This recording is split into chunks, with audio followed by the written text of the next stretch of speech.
الحمد لله رب العالمين والصلاة والسلام على رسوله الكريم وعلى آله وصحبه أجمعين وعلى من تبعهم بإحسان إلى يوم الدين ما بعد. وعن جرير رضي الله عنه قال سألت رسول الله صلى الله عليه وسلم عن نظر الفجأة فقال اسرف بصرك رواه مسلم. இணைத்துக்குரிய அல்லாஹ்வுடைய நம் தொடர்ச்சியாக அந்நிய பெண்களை பார்ப்பதும் மற்றும் பார்வைகளை தாழ்த்தி கொள்ளக்கூடிய பாடங்களை பார்த்து கொண்டு வரும். இதில் நேற்று நாம் பாதையில் நாம் உட்காரும் பொழுது, வீதிகளில் நம்முடைய திண்ணைகளில் நாம் உட்காரும் பொழுது அதனுடைய 5 உரிமைகளை நாம் பார்த்தோம். அந்த உரிமையை நிறைவேற்றி தான் நாம வீதிகளில் உட்காரக்கூடிய அனுமதி இருக்கு. இல்லை என்றால் வீதிகளில் பாதைகளில் மக்கள் நடமாடக்கூடிய வழிகளில் நாம் உட்காருவது மார்க்கம் தடுத்திருக்கின்றது. அடுத்த ஹதீஸாக ஜரீர் ரலியல்லாஹு அவர்கள் அறிவிக்கின்றார்கள், நான் அல்லாஹ்வுடைய தூதர் ஸல்லல்லாஹு அலைஹி வஸல்லமிடம் அந்நிய பெண்கள் மீது திடீரென பார்வைப்படுவதை பற்றி கேட்டேன். அதற்கு நபி ஸல்லல்லாஹு அலைஹி வஸல்லம் அவர்கள் பார்வையை திருப்பிக் கொள்வீராக என்று பதில் கூறினார்கள். இந்த ஹதீஸ் முஸ்லிமில் வரக்கூடிய ஹதீஸாக இருக்கின்றது. இந்த ஹதீஸில் முஸ்லிமில் வரக்கூடிய 4018வது ஹதீஸ். இந்த ஹதீஸில் நாம் அறிந்த விஷயம், ஒரு முதல் விஷயம், மார்க்கம் நமக்கு சொல்லக்கூடிய கட்டளை, ஒரு ஆண் தன்னுடைய பார்வையை தாழ்த்தி கொள்ள வேண்டும் அந்நிய பெண்களை பார்ப்பதிலிருந்து. இப்போ இங்கு திடீரென்று நமக்கு பார்வை பட்டு விடுகின்றது. திடீர் நாம் நடக்கும் பொழுது அல்லது நாம அந்நிய பெண் கடக்கும் பொழுது பார்வை படுகின்றது. இப்படிப்பட்ட நிலை என்ன என்று கேட்கும் பொழுது நபி ஸல்லல்லாஹு அலைஹி வஸல்லம் பார்வைகளை நீங்கள் திருப்பிக் கொள்ளுங்கள், பார்வைகளை நீங்கள் அதை நீங்கள் திருப்பிக் கொள்ளுங்கள் என்று நபி ஸல்லல்லாஹு அலைஹி வஸல்லம் கூறினார்கள். அப்போ ஒரு முதல் தடவை பார்க்கக்கூடிய அந்த விஷயம் என்ன, அது மன்னிக்கப்பட்டதாக இருக்கும். ஆனால் ஒரு மனிதன் திரும்பவும் ஒரு பெண்ணை, அந்நிய பெண்ணை பார்ப்பதும் அல்லது இச்சை கொண்டு பார்ப்பதும் என்ற என்ன, இது மனிதன் அவனுக்கு தவறு செய்யக்கூடிய விஷயத்தை தூண்டக்கூடியதாக இருக்கும். ஆக அல்லாஹு தஆலாவுடைய கட்டளை, முஃமின்களாக இருக்கக்கூடிய நாம் நம்முடைய பார்வைகளை தாழ்த்தி நாம தேவை என்று இருக்கும் பொழுது பெண்களிடம் பேசுவது அல்லது ஏதாவது ஒரு அத்தியாவசிய தேவை என்று இருக்கும் பொழுது பார்வை தாழ்த்தி கொள்ளக்கூடிய நிலையில்தான் நம்ம பேசக்கூடியவர்களாக இருக்க வேண்டும். இங்கு இந்த விஷயத்தில் நமக்கு தெரியப்படுத்தப்படுகின்றது. இன்னொரு ஹதீஸில் வரக்கூடிய வார்த்தை பார்க்கும் பொழுது அபூ சயீத் ரலியல்லாஹு அவர்கள் அறிவிக்கின்றார்கள், அல்லாஹ்வுடைய தூதர் ஸல்லல்லாஹு அலைஹி வஸல்லம் கூறினார்கள், லா யன்துரு ரஜுலு இலா அவ்ரத்தி ரஜுலி, ஒரு ஆண் இன்னொரு ஆணுடைய மறைக்கக்கூடிய உறுப்புகள், அவுராக்களை பார்க்க வேண்டாம். அதே போல வலல் மர்அத்து இலல் மர்அத்தி, அதே போன்று ஒரு பெண் இன்னொரு பெண்ணுடைய மறைக்கக்கூடிய உறுப்புகளை, அவுராக்களையும் பார்க்க வேண்டாம்.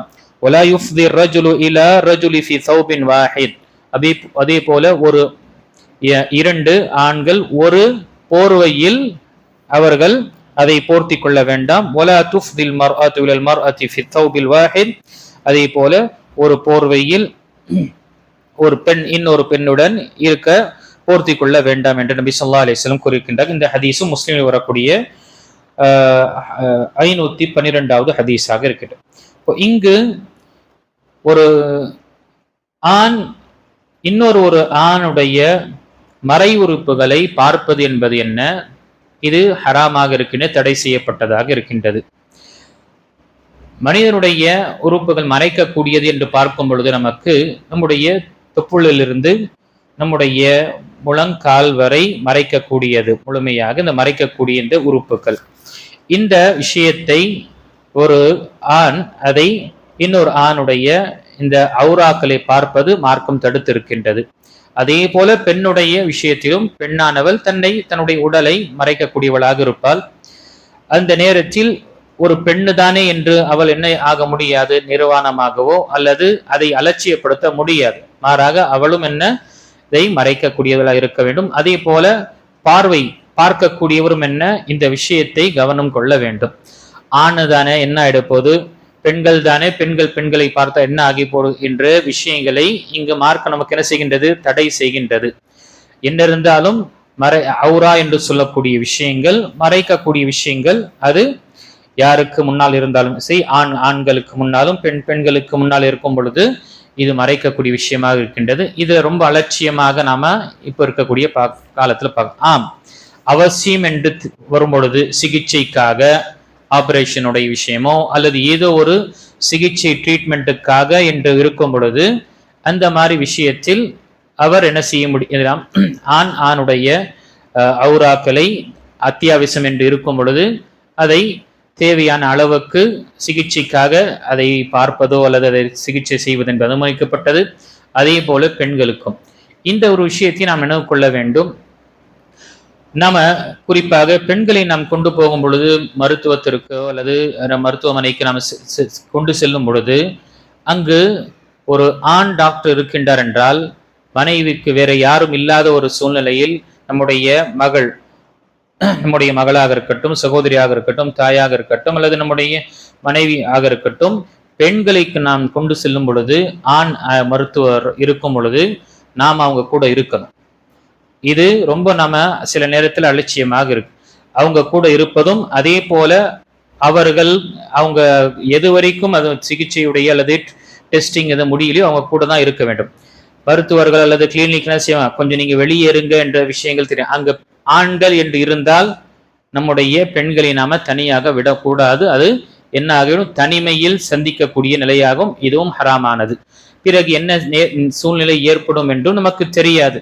ஆக இந்த ஒரு விஷயத்தையும் நாம் கவனம் கொள்ள வேண்டும். இந்த விஷயத்தில் மருத்துவர் தானே, சிகிச்சை செய்யக்கூடியவர் தானே என்று நாம அலட்சியமாக இருக்கக்கூடாது. அந்த இடத்தில் அங்கு ஒரு ஆண் மருத்துவர் டாக்டர் இருக்கின்றார் என்றால் நம்முடைய பெண்களை அங்கு சிகிச்சைக்காக பெண்கள் இல்லாத ஒரு சூழ்நிலையில் இருக்கும் என்றால் அங்கு நாம் கணவரோ சகோதரனோ மகனோ என்று அங்கு இருப்பது ரொம்ப ரொம்ப அவசியமானது. நாம சிகிச்சை தான் என்று வெளியே நம்ம நிற்க கூடாது. அவங்களுக்கு அதை தெரியப்படுத்த வேண்டும், நான் இங்கு இருப்பது எனக்கு அவசியமாக இருக்கின்றது என்ற விஷயங்களை முடிந்த அளவுக்கு பெண்களிடம்தான் நாம சிகிச்சை செய்ய வேண்டும். அதுதான் ஹைரான ஒரு விஷயம்.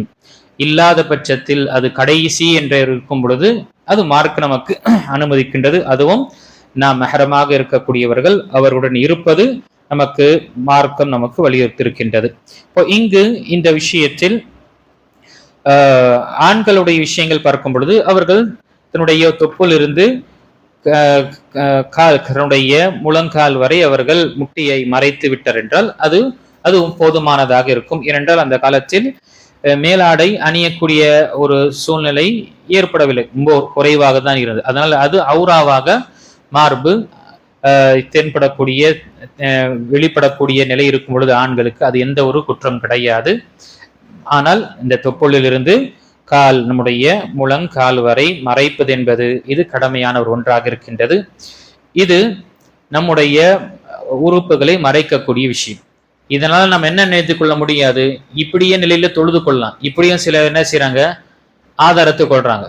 என்ன, மேல ஆடைகள் அணியாம வெறும் கைலியை அதுவும் என்ன நம்ம துடைக்கக்கூடிய சிறிய டவலோ அல்லது இந்த வைத்து இதுலயும் தொழுது கொள்ளலாம். ஏன்னா மறைக்கக்கூடிய உறுப்பு இவ்வளவுதானே என்று சொல்லி செய்யக்கூடியவர்கள் சிலர் இருக்கின்றார்கள். ஆனால் இது என்ன, இது சரியான ஒரு புரிதல் என்பது கிடையாது. அது ஒரு மனிதன், ஒரு ஆண் இன்னொரு ஆணிடம் மறைக்கக்கூடிய விஷயங்கள் என்று பார்க்கும் பொழுது சொல்லப்பட்டது. தொழுகை என்று பார்த்தால் நம்முடைய தொழுகையில் நம்முடைய தோல் பூஜமும் அதே போல நம்முடைய தொப்புளிலிருந்து நம்முடைய முழங்கால் வரை இருக்கக்கூடிய விஷயங்களை மறைப்பது என்பதுதான் நமக்கு சொல்லப்பட்ட ஔரா என்று இருக்கின்றது. இந்த விஷயத்தை நாம் நினைவு கொள்ள வேண்டும். இதுல நாம அலட்சியமாக இருந்து விடக்கூடாது.